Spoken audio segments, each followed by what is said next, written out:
రాష్ట్ర ప్రభుత్వం మొదటి విడత రైతు రుణమాఫీ చేయటం పట్ల నాగర్ కర్నూలు జిల్లా అచ్చంపేట పట్టణంలో రైతులు సంబరాలు జరుపుకున్నారు.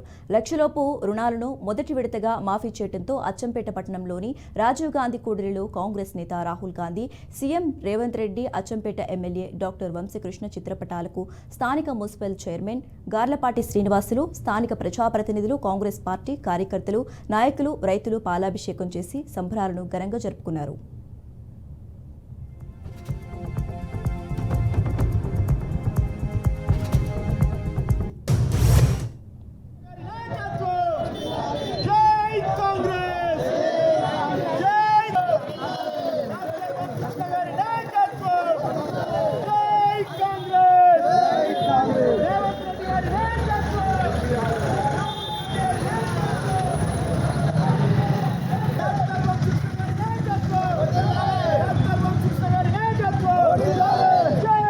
Congress!